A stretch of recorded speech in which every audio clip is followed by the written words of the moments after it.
بصوا يا جماعه، انا ماشي دلوقتي في شارع صفيه زغلول، لقيت راجل واقف ببرميل يا جماعه وبيعمل قهوه بقى وشويه حاجات كده جامده قوي. تعالوا نشوف بقى بيعمل ايه. وهو ده بقى الشاب المحترم ده بقى واسمه محمود. والصراحه فكره المشروع دي عجبتني قوي. يعني هي فكره ان هو يجيب برميل ويقف في الشارع ويجيب انبوبه وغاز ويوصلها بقى ويعمل قهوه ونسكافيهات وكل اي حاجه سخنه كده، فدي حاجه جامده قوي. يعني انت هتبص على الفكره كلها هي عباره عن برميل بس هو بقى ظابطه بقى ومظبطه بقى وحاطط عليه كل الماتيريال اللي هو شغال بيها. واسم المكان ده برميل قهوه، يعني هو الصراحه اسم على مسمى بصحيح. وبيعمل بقى قهوه نوتيلا، قهوه حليب، قهوه بندق، وكل بقى جميع انواع القهاوي. بيعمل بقى النسكافيهات بجميع انواعها، وبيعمل بقى الشايات، يعني اي حاجه سخنه هتلاقيها عنده وهو بيعملها. واللي خلاني بقى استغرب كده هو الماتيريال اللي شغال بيها يا جماعه. شغال حرفيا بنوتيلا اللي بجد، يعني شغال بخامات نضيفه ومصروف عليها. هي النوتيلا اللي بجد برطمان النوتيلا ده ب 190 جنيه يا جماعه. يعني كون ان واحد يبقى واقف في الشارع كده ببرميل وبيعمل قهوه ونسكافيهات وبيشتغل بالخامات دي، فدي حاجه عظيمه. وانا فكرت بقى من الناس اللي بتجيب النوتيلا بقى والحاجات دي بقى بيحطوها على الوش بس عشان العرض، عشان اي حد يفكر ان هم شغالين بالماتيريال، لكن هو لا يا جماعه بجد شهاده لله. وفتح برطمان النوتيلا قدامي. والقهوه بقى اللي هو بيعملها دي كانت قهوه نوتيلا. بيحط القهوه بقى مع النوتيلا وبعدها بقى بينزل باللبن. وبصوا يا جماعه بينزل باللبن صافي 100%، يعني ما بيكسروش بميه. وخلي بالكم يا جماعه بيبان في الطعم، يعني كون ان حد يبقى حاطط لك مثلا لبن عليه ميه بيبان في الطعم برده، بيبان ان اللبن مش خام. ما تنسوش بقى تصلوا على النبي وتدعوا لمحمود دعوه حلوه كده ان ربنا يكرمه، وان شاء الله ربنا يكرمه وهيكرم الناس كلها. وهو واقف لوحده في المكان ده وبجد ربنا يعينه. وفي حاجه بقى انا اكتشفتها وده تقريبا سر الخلطه بتاع محمود، ان هو بيحط تقريبا نسكافيه او بودر كاكاو بودر على القهوه والصراحه وبتخلي طعمها تحفه. سامحني بقى حوده ما قدرتش اكتم السر ده الصراحه. بص بقى كده هو بينزل بالنوتيلا تاني، وانا هنا بقى صورته وهو بيعمل للزباين بقى، ما كانش بيعمل لنا اي حاجه خالص. وهو بص بقى بينزل بمعلقتين نوتيلا بس. انا شايف ان كتير قوي معلقتين نوتيلا، ده كده برطمان نوتيلا هيعمل معاه كام قهوه. وهنا بقى انا خدت لقطه على السريع كده على الخامات اللي هو شغال بيها، وشغال بكل حاجه الاصلي يا جماعه، يعني كل حاجه الاصلي بتاعتها.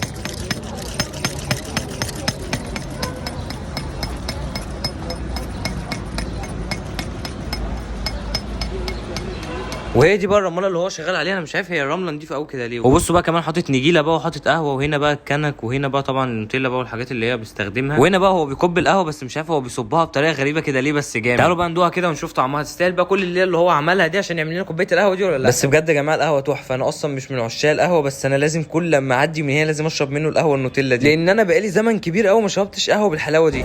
اسعار القهوه عنده بتبدا من 10 جنيه، والقهوه النوتيلا دي كانت عامله 25 جنيه. ايه رايكم بقى يا جماعه في القهوه؟ لا الطرش.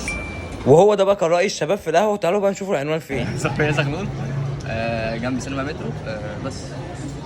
وعنوانه بقى شارع صفيه زغلول. بعد ما تعدي التقاطع هتفضل مطول كده هتلاقيه بالظبط في وش البنزينه على ايدك اليمين.